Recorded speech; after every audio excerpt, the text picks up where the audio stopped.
چائے پی کر وہ کپ سے کھیلتی ہوئی میرے پاس آ گئی اور سادہ لہجے میں بولی، آپ کی باتوں کی وجہ سے میری توجہ اس خوبصورت منظر سے ہٹ گئی ہے، لیکن اگر میرے رویے میں خود رفتگی نہیں ہے تو اس میں میرا کیا قصور؟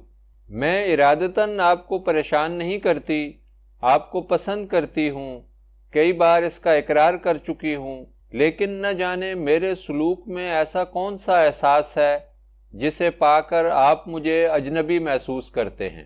ٹھیک ہے، میں وزیر خان کی بیوی جیسی نہیں ہوں اور نہ اس بلتستانی لڑکی کی طرح لوک گیتوں کو جنم دینے والی، لیکن ہوں تو میں آپ کی دوست، میں بھروسے کی لڑکی ہوں وسیم صاحب۔ میں چپ چاپ کھڑا تھا، میں اسے کیا کہتا، کیونکہ وہ جو کچھ کہہ رہی تھی سچ کہہ رہی تھی، یہی اس کا کردار تھا۔ اس کی فطرت لکڑی کی طرح نہیں تھی کہ شیشے سے تراش لی جاتی۔ وہ اس بھری دنیا میں مجھے دوست کہہ رہی تھی۔ مجھے خاموش پا کر اس نے دوبارہ بات کا آغاز کیا۔ تنہائی تو صرف خدا کو زیب دیتی ہے وسیم صاحب، کہ مختار کل ہے اور کسی بھی شکل میں رہنے پر قادر ہے۔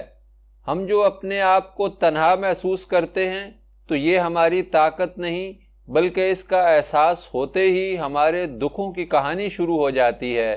میں یا کوئی دوسرا اپنی مرضی اور خوشی سے تنہائی کے غار کی طرف نہیں بڑھتا، بلکہ دوسرے انسانوں کا برتاؤ ہمارے اندر رد عمل پیدا کرتا ہے اور یوں ہماری بد نصیبی کا آغاز ہوتا ہے۔ اگر دنیا میں آپ جیسے، ڈاکٹر جیسے، سلطانہ جیسے، وزیر خان کے سارے کنبے جیسے لوگوں سے واسطہ پڑتا رہے تو زندگی سے تلخی کا نام و نشان مٹ جائے۔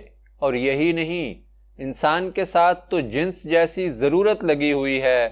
فطرت نے اسے ایک ہم سفر، ایک ہم نشین کے احتیاج سے وابستہ کر دیا ہے۔ تب یہ تو واضح ہے کہ آپ کی دوستی میرے لیے سطحی نہیں ہو سکتی۔ ہاں، اس میں شدت کتنی ہے اس کا اندازہ تو ابھی مجھے خود بھی نہیں ہے۔ میں اس کی باتیں ہمیشہ کی طرح غور سے سن رہا تھا۔ یہ سچ کہنے والی لڑکی ایک بار پھر مجھے مقدر کی راہ پر ڈال رہی تھی۔ میں طاقت یا عیاری سے اس کے دل میں نہیں بیٹھ سکتا تھا۔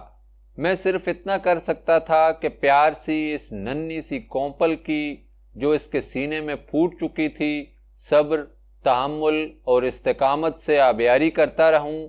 یہ جرعہ جرعہ، قطرہ قطرہ سچائی خود اس کونپل کو ایک دن شجر بنا دے گی۔ اچھا، اگر یہ رجت پسندی ہے تو رجت پسندی سے ہی، میں نے سوچا، میں اس کے سوا کر بھی کیا سکتا ہوں؟ وہ نظروں سے اوجھل ہو جائے یہ بھی تو برداشت نہ ہوگا۔ کیا سوچ رہے ہیں آپ؟ اس نے اچانک پوچھا۔ میں نے مسکرا کر کہا، سوچ رہا ہوں آپ کتنی لطیف اور نازک ہیں، مگر آپ کے سینے میں کتنا سخت دل ہے۔ اس نے ہنس کر کہا، آپ کتنے گرانڈیل اور مضبوط ہیں، مگر آپ کے سینے میں کتنا نرم دل ہے۔ یہ سب کچھ الٹ کیوں ہے؟ میں نے پوچھا۔ دریا بھی الٹے نہیں بہتے، سورج بھی مغرب سے نہیں نکلتا، سب کام طبعی نظام کے مطابق چلتے ہیں، پھر یہ انسانوں کے دل ایک جیسے کیوں نہیں ہوتے؟ جس دن انسانوں کے دل اور روحیں ایک ہو جائیں گی وسیم صاحب، وہ اس کائنات کا آخری دن ہوگا۔ تو کیا سارے پیغمبر، اوتار اور دانشور کائنات کے آخری دن کے لیے تگودو کرتے رہے ہیں؟ شاید، کیونکہ غالباً وہ جانتے ہوں گے کہ جب روح زمین کے سارے انسانوں کی روح ایک ہو جائے گی، ایک کے معنی واحد کے ہیں، اور واحد صرف خدا کا روپ ہوتا ہے، گویا ہم خدا کے روپ میں ضم ہو جائیں گے۔ آپ کیا چاہتی ہیں کہ وہ آخری دن آ جائے؟ میں کیوں نہیں چاہتی؟ کون نہیں چاہے گا کہ خدا کے روپ میں ضم ہو جائے؟ لیکن ایسا ہوگا نہیں، میرا دل کہتا ہے ایسا نہیں ہوگا۔ آخر خدا یہ کیوں چاہے گا کہ کائنات ختم ہو جائے؟ اگر خدا نہیں چاہتا کہ کائنات ختم ہو تو بنجاروں کے گیت کا فائدہ؟ یہی تو کہتی ہوں کہ جو دو چار دن جینا ہے جی لو، لیکن جب احساس ہو جائے گا کہ جینے کا مقصد کیا ہے تو پھر مقصد ڈھونڈ نکالو، ورنہ زمین پر بوجھ بننے کا کیا فائدہ؟ مگر اس طرح تو ہر آدمی اپنی سمجھ کے مطابق مقصد ڈھونڈے گا۔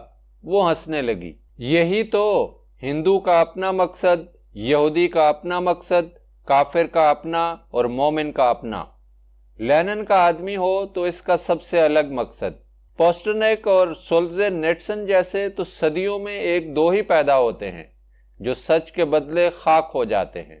ڈرائیور اور اس کے ساتھی ہماری باتیں سن کر مسکرا رہے تھے، ہماری گفتگو کا مافی الضمیر سمجھنے سے وہ قاصر تھے اور نہ ان باتوں کا مفہوم پانے کے لیے بےتاب تھے۔ اچانک سیٹیاں بجنے لگیں تو وہ تینوں خوفزدہ ہو کر کھڑے ہو گئے۔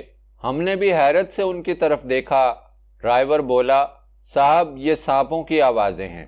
ان تینوں کی طرح میں بھی خوفزدہ ہو گیا تھا، کیونکہ میں نے بھی اس طرح کی سیٹیوں کی آوازیں پہلی بار سنی تھیں، مگر امتل ذرا بھی پریشان نہ ہوئی، ہنس کر بولی، جانے بھی دیجئے ڈرائیور صاحب، جہاں خدا کا روپ نظر آتا ہے وہاں سانپوں کا کیا ٹھکانہ۔ نہیں بی بی جی، ان سے پوچھئے، اس نے اپنے ساتھیوں کی طرف اشارہ کیا، یہ یہیں کے رہنے والے لوگ ہیں، ان آوازوں کو پہچانتے ہیں۔ تو بجانے دیجئے سیٹیاں، ملانے دیجئے سر۔ اگر ہم لوگ گیتوں کو جنم دیتے ہیں تو ان کی سیٹیوں پر کیسے پابندیاں عائد کر سکتے ہیں؟ ڈرائیور اور اس کے ساتھی امتل کی بات کو نہ سمجھ سکے، وہ اسی طرح خوفزدہ تھے۔ میں نے کہا، یہ لوگ آپ کی باتوں کو نہیں سمجھیں گے تو ان سے کہیے کہ سانپ ان کا کچھ نہیں بگاڑ سکتے۔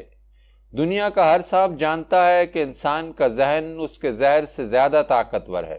میرے بجائے ڈرائیور آگے بڑھا، بی بی جی اگر آپ یہاں سے نہیں جائیں گی تو یہ میرے آدمی بھاگ جائیں گے۔ اچھا، وہ ہنس پڑی، تو آپ لوگ نہیں مانیں گے، نہیں سنیں گے، نہیں سننے دیں گے تو چلو چلتے ہیں۔ موت سے بھاگنے کا کھیل بھی کتنا دلکش ہوتا ہے۔ ڈرائیور نے جلدی سے جیپ سٹارٹ کر دی۔ ہم نے پھر پاتال کی طرف سفر شروع کر دیا تھا۔ کتنی بلندیوں سے نیچے اتر رہے تھے۔ اونچی بلڈنگ کی چھت سے نیچے دیکھتے ہوئے بھی آنکھوں میں اندھیرا چھا جاتا ہے۔ انسان دراصل پستیوں ہی میں خوش رہتا ہے، کیونکہ وہاں گرنے کا احتمال نہیں ہوتا۔ امتل بولی، اگر ان لوگوں کی بات مان لی جائے کہ پھولوں میں سانپ رہتے ہیں تو کوئی حرج بھی نہیں، کیونکہ گندی نالی کے کیڑے کو مہک سے کیا واسطہ۔ لیکن مجھے ایک بات بار بار ستاتی ہے کہ زمین کی تاریکیوں میں رہنے والا سانپ زمین کی رفتوں تک کیسے پہنچ گیا۔ یہ ایسا ہی ان نیچرل ہے جیسے ہم خود دیوسائی میں گھر بسا لیں۔ اس کی تمام باتوں کی طرح یہ بات بھی تازہ اور خود اس کی اپنی تھی۔ وسیم صاحب، اس نے بات جاری رکھی، اس کا مطلب ہوا وہ 3 مہینے پھولوں کے ساتھ زندہ رہتے ہیں اور 9 مہینے کے لیے برف میں دفن ہو جاتے ہیں۔ یہ بھی غیر فطری بات ہے۔ سانپوں کی دمیں پھولوں کی جڑوں کی طرح زمین میں دفن نہیں کہ وہ موت کے سائے دیکھ کر بھاگ بھی نہ سکیں۔ ہاں ٹھیک ہے، یہ لوگ پھولوں سے نکلے ہوئے راگوں کو سانپوں کی سیٹیاں کہتے ہیں۔ ہاں، یہ امتل ہی تھی جو ذہن کے سارے وسوسے ختم کر دیتی تھی اور نئی نئی راہیں سجھاتی تھی۔ ہر لمحہ اور ہر قدم پر ایک نیا پھول چٹکتا تھا اور زندگی کو نئی مہک سے آشنا کر دیتا تھا۔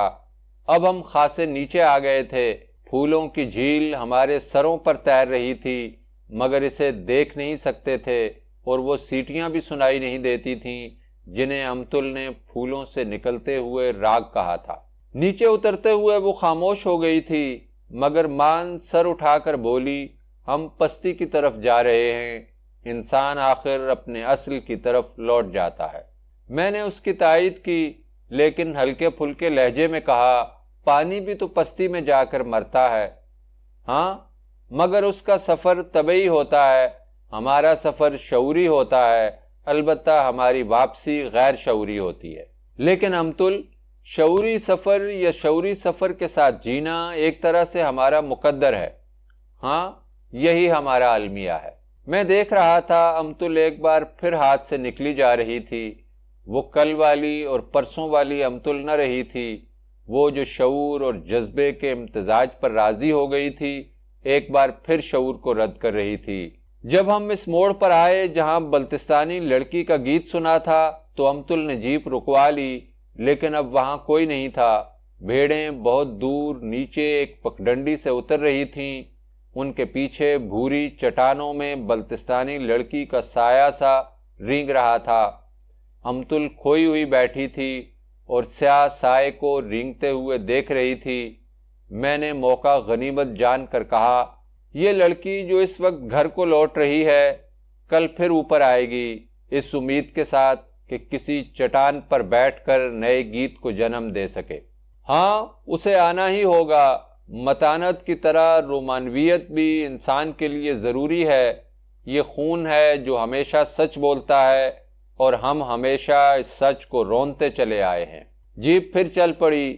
میں نے اس سے کہا، آپ نے تو بوسے کو رد کیا تھا اور اب اسے ضروری بھی سمجھتی ہیں؟